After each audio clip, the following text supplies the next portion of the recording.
ఏంది డీలరు? ఏమై ఉండాది? మన కొంపలు మునిగిపోయామా? ఏంది? అవునమ్మా, ఆ వెంకటేష్ నాయుడిని మనం మోసం చేయలేదు, మనమే వెంకటేష్ నాయుడు చేతిలో మోసపోయాం.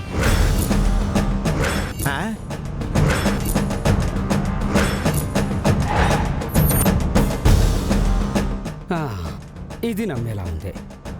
మనం మోసపోవడం ఏంది? ఏంది డీలరు నువ్వు చెప్పేది?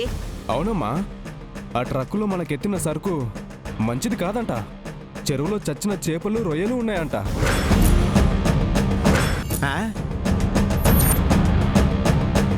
అవునా? అయితే నిజమే.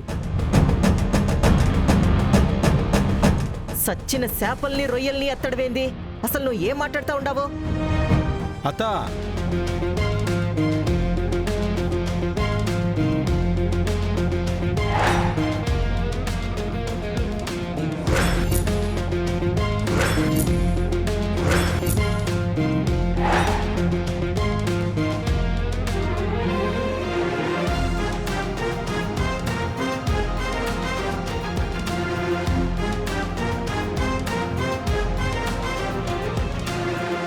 మగుడు చేశాడు, వీడికి తెలిసిపోయింది.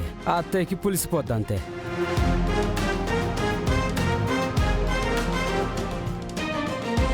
దానికి ఆన్సర్ నేను చెప్పనా ఆలపాటి అత్త? అసలైన డీలర్ వస్తే మంచి సరికి ఎత్తుతాం గాని నువ్వు పంపిన ఈ డమ్మీ డీలర్ వస్తే చచ్చిపోయిన చచ్చు సరికే కదా అత్త ఎత్తాలి. నేను పంపడమేంది? ఈ డీలర్కి నాకు ఏంటి సంబంధం? సంబంధం లేకపోతే నీకు భీమవరంలో పనేంటి?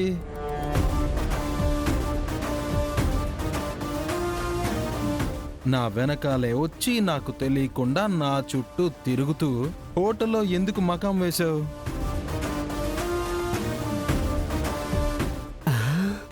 దొరికిపోయింది. మాట్లాడవేంటతో మాట్లాడు. అది నేను నా అమ్మి కోసం వచ్చిన. అవునా? కూతురు కోసం వస్తే చేపల కూరకి ఎసరు పెట్టేదానివే గాని చేపల చెరువుకి ఎసరు పెట్టి యాసిడ్ పోస్తావా అత్త?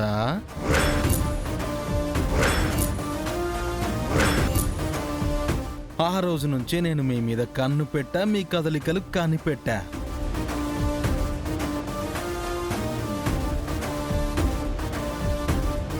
కరెక్ట్ కారణం చెప్పకుండా అసలు డీలర్ డీల్ క్యాన్సిల్ చేసుకోవడం, ఈ దొంగ డీలర్ గాడు తక్షణమే ప్రత్యక్షం అయిపోయి అడ్వాన్స్ ఇచ్చేయడం, అంతా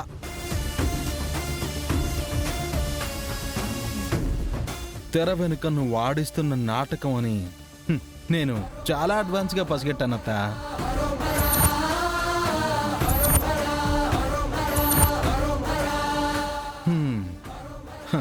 అలాగే మరో కరెక్ట్ డీలర్తో డీలింగ్ కూడా అయిపోయిందత్త.